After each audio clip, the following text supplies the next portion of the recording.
ஒரு நாடு பலம் பொருந்திய நாடு என்றால் அந்த நாடு உணவு உற்பத்திற்காக வெளிநாட்டில் கையேந்தாமல் இருக்க வேண்டும்.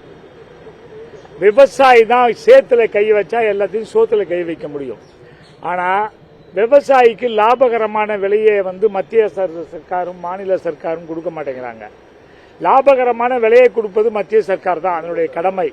அங்கதான் காஸ்ட் அண்ட் பிரைஸ் கமிஷன் டெல்லியில தான் இருக்கு. பிரதம மந்திரியும் பிரைம் மினிஸ்டர் தான், பைனான்ஸ் மினிஸ்டர் தான் அந்த முடிவு பண்றவங்க. எங்களுக்கு கொடுக்கவே இல்லை. ஒரு டன் கரும்பு 90 ரூபா வைக்கும் போது வாத்தியாருக்கு 90 ரூபா சம்பளம். இன்னைக்கு வாத்தியாருக்கு 1,20,000 கரும்பு 3,500 தான். அது 1,333 மடங்கு ஏறிடுச்சு அவங்களுக்கு. எங்களுக்கு 34 மடங்கு தான் ஏறி இருக்கு.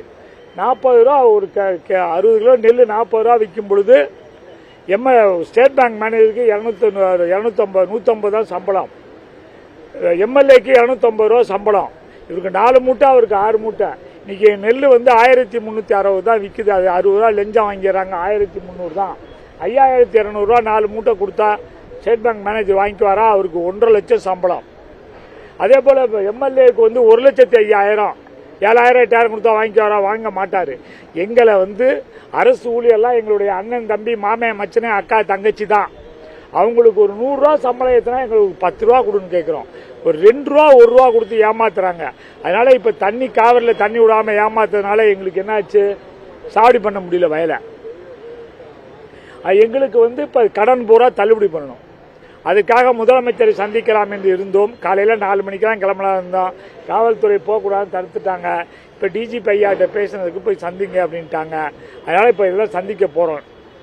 சந்திச்சு எங்களுடைய கோரிக்கையை முதலமைச்சர் நிறைவேற்ற வேண்டும். அனைத்து விவசாயிகளும் அனைத்து கடனையும் கோஆபரேட்டிவ் சொசைட்டியில் வாங்கின கடனை போல தள்ளுபடி செய்ய வேண்டும் என்று எங்களுடைய கோரிக்கை. அந்த கோரிக்கைக்காக மனு கொடுக்க செல்கின்றோம். போராட்டம் போகும்போது வழியில நடத்துறதுலாம் இல்லை.